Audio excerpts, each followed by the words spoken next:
bickering and talking and fighting.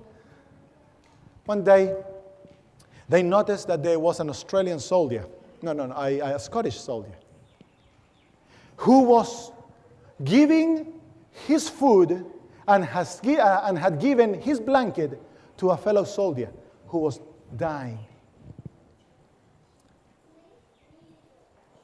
This man would come to his mate, and the mate would say, don't give it to me. And he says, yes, don't worry about me. I'm getting food from somewhere else. And so every day he would come and feed his fellow friend and feed him and look after him day by day, until this man actually began to recover. But one day, the Scottish man was so weak that he fell and died. Out of that death and that experience, the whole camp was transformed. The soldiers began to treat each other with love and respect, and they realized that the best way to live life is a life that is selfless. And this teaches us, dear friends, that a life that is worthwhile living is not a life centered in what I want in life. A life that is worthwhile living is the life that is selfless. But the horrible thing is that you try to kill self. You try to deny your passions. You try to take control of your wishes and wants and see who wins. How many times I have said, I will no longer this. This is the last time I do this. What happens a couple of days down the track? I find myself doing it. I will not scream to my kids. This is the last. Lord, I promise you, I'm not shouting to my kids anymore. I'm not getting angry. What happens the next time they misbehave? The horrible monster comes out, blah, and bursts out. And then, too late. You can't bring the monster back. True? Oh, I will no longer look at women. I will no longer watch pornography. I will no longer drink. I will no longer do this. I will no longer do that. I will no longer lie. I will no longer steal. And you find yourself over and over and over doing it and doing it and doing it. True? Why? Because the master of your life is self. What is self? Self is you without Christ. Self is the natural human being who was born of mommy and daddy. And mommy and daddy passed on to you all their horrible traits of character, all their pride, all their selfishness, all their self-centeredness was given to you as a gift the moment you were born. Thank you for mommy and daddy. And sadly, I gave the same heritage to my children. And the more we advance in history, the more humanity becomes degraded, and the worse the heritage we give to our kids. And so, friends, self is that you, without Christ, that you can't control. It's a slave of sin. Remember we studied it? It hates God. It cannot keep the law of God. It's proud and selfish and self-centered. It only wants His glory, and it doesn't care about God. True? Now, what do you do with that man? Some Christians want to patch that man. And so they take him and they try to fix him. They wash him and they open their mouth and wash their teeth so they will no longer swear. And they try to wash their guts with a gurney so he will no longer long for bad food. And so on. They try to fix him. But there is no way to fix the old man. There's only one way out. And Jesus knows it. You know what it is? It's to actually grab him and nail him to a cross. Kill him. Surrender it. Because there's only one person who can keep him under control. His name is Jesus. Did you hear that? Did you hear that, friends? There's only one person who will conquer self. Only one person who will take his power. Only one person who will destroy him. And that is Jesus. You cannot.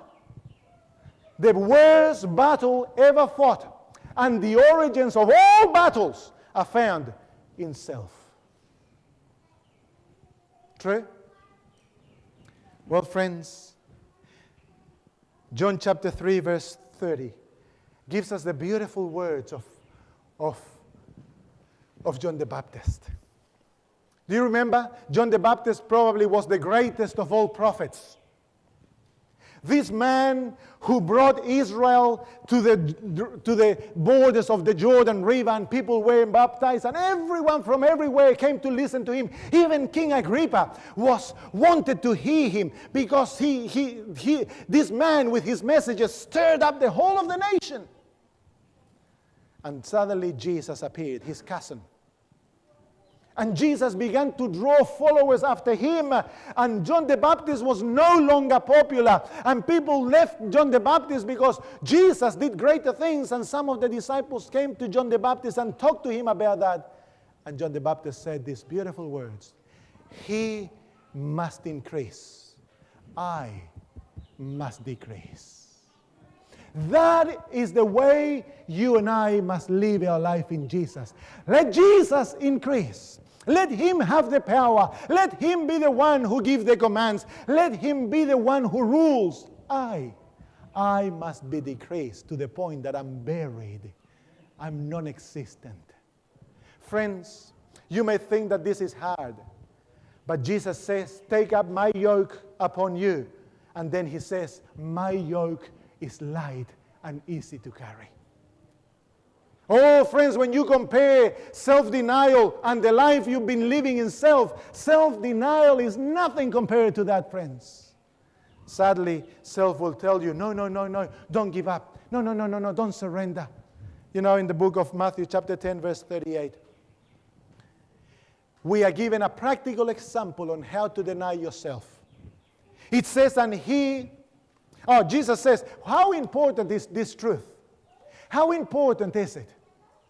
Well, friends, there are two Bible texts that will show us how important it is. Jesus says, "And he who does not take his cross and follow after me is not worthy of me."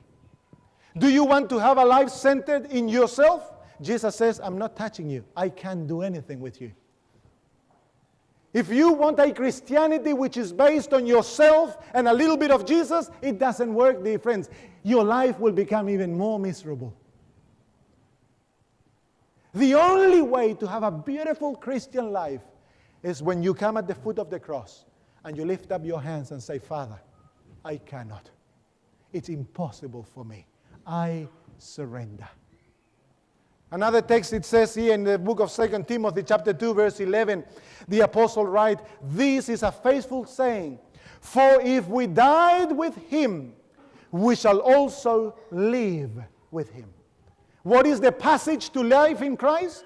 How can you become a new creation? How can you be born again? Only one way, friends. You've got to be willing to let Jesus take control of your life. And if you let Jesus control of your life, friends, your anger, your pride, your self-centeredness, your selfishness, your inability to forgive will all go by the wayside. And you'll become the most beautiful creation that God can make. Isn't that beautiful? In the book of Matthew chapter 26, verse 72, Peter tells us what it means to deny self. That evening or that night when Peter was in front of the judgment hall, and suddenly the people came to him and said, "You are one of his followers?" And he began to deny Jesus. In chapter 26, verse 72, we are told this. But again he denied with an oath, "I do not know the man." "I do not know the man," said Peter. And dear friends, that is a good way. It's a good example on how to deny yourself. Friends, your past, how worthy is it to carry it? Your life, all that you are, how worthy is it to carry it? Friends, according to Peter, the only way to receive the new life is if you take the decision, from now on, I know nothing about myself. If you come to the point and the edge, dear friends, and you are sitting at the cross or kneeling at the cross of Calvary, you got to lift up this life of yours that God has given you and say, "Dear Father, self, as I have